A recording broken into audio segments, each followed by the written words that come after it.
Almost every week, another pop group was discovered and groomed for stardom under the banner of that famous Mersey sound. Well, one young girl who had her first hit record in 1963 was Cilla Black, who had worked as part-time hat shack girl in the celebrated Cavern Club, a waitress and a typist, except that she was called Priscilla White then. She went on to make hit record after hit record, and since then she's made that tricky transition from pop singer to all-round entertainer, with television, theatre and films added to her long list of accomplishments. Well, she's just added another two with the publication of an autobiographical whimsy called Step Inside. Ladies and gentlemen, Cilla Black. Wow, that was a long intro. You know, Magnus, I was beginning to wonder who you were talking about. Have I really done all those things? Did you understand the long words? I did. I nearly said pass a few times. Anyway, now that you're here, I must ask you to step inside, love, because the first thing in the book is Mersey roots. Yes. You're very Liverpool, very proud of it. Are you rather sad about what's happening to Liverpool now? Oh, no, Magnus, not really. I was up there last week, you know, because I had to launch the book, and what better place to launch it was in Liverpool. And everybody was saying, oh, you can't go there, you know, with all the problems and everything. But as soon as I went home and I saw my mum, and I asked my mum about certain things, like, you know, what about this Derek Atten fella, you know, the deputy head of the council. By the way, I must tell you, they called, you know, the leader of the council up there, they called him the Scarlet Pimpernel. Because they seek him here, they seek him there. The Scouts seek him everywhere. Carry on with your mum. Oh, well, well, she made me my favourite chip butties. I put on a £3 overnight.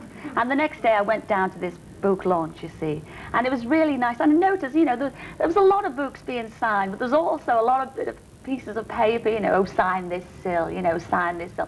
And I stopped in the middle, in mid-flow, and I said, why don't you buy the book? I'm here to sign the book. And one woman said, R.A. Cilla, haven't you heard? We're bankrupt. Which is, you know, you can never change the Liverpool people. I mean, they could be down and out, they can rip the art out of Liverpool, but they can't change the people. They're marvellous. Was the music, then, is the music a kind of defiance of being down and out? I mean, did you have to fight your way up in Liverpool through music? No, I had a lovely background. I mean, I didn't know I was poor till I came to London. You know, I mean, I had a marvellous family life. My parents, very loving family. I didn't know that, you know, because my dad was a docker and my mum worked in the market, that I was any different to anybody else. I mean, I knew Americans were different, because when I used to go to the pictures and see Doris Day and Natalie Wood and those lovely houses, do you remember the houses? They were all detached, you know, and they called the garden the backyard. Well, we kept the budgies in our backyard.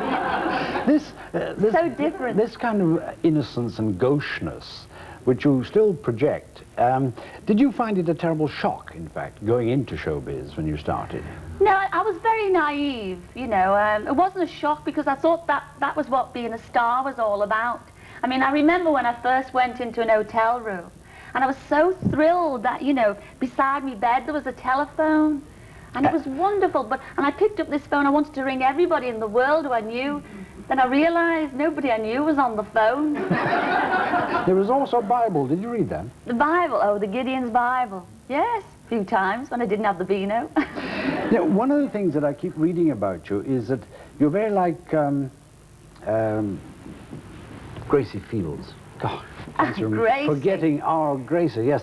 This sort of sense of being the girl next door, being terribly natural, coming from the grassroots of people. Do you like that comparison? Well, it's a terrific privilege now, and I think it's absolutely marvellous that people compare me with this great lady.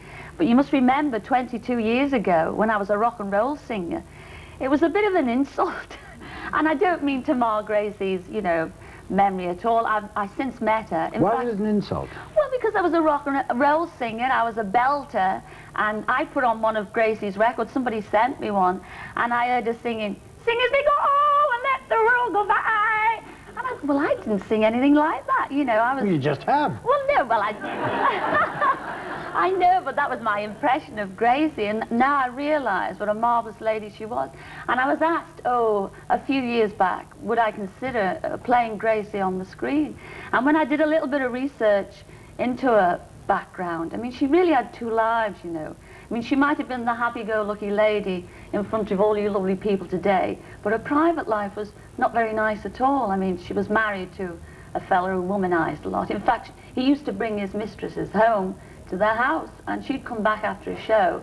I mean, fancy me going home to Bobby and he's got a bird there. I mean, I'd go mad. Tell him on your bike, Bobby. Of course, you've got a very, very stable, solid home life, but you've had your sorrows as well. You've had an operation which was thought to be for cancer, for instance, a hysterectomy. Oh, talk about me mum again. Yes, I did have one of those operations. In fact, my mum read about it that I was going in for a major op, and she was terrified. And I phoned her up and she said, "Oh, Cilla, don't tell me you're going to have one of those hysterical operations." Actually, it's the best thing I ever did. I mean, you know, it was a bad time health-wise, but I mean, 1985 for me was terrific, even though we were burgled and everything. If you're watching out there, the burglar, will you bring your ring back? You know, keep the furs, but bring the ring back. Well, now, you've made this very difficult transition to all-round entertainer. It's all happening for you. You've also got a new album, surprisingly, Cilla, which has got some of your old hits sort of slightly done up again. Which is your favourite form? Well, as you say, I've done lots of things. I've even written this book, but I think when I pass on to greener pastures, just put on my headstone, Cilla Black, singer. That'll do for me. Cilla Black, thank you very much indeed, ladies and gentlemen. Thank you.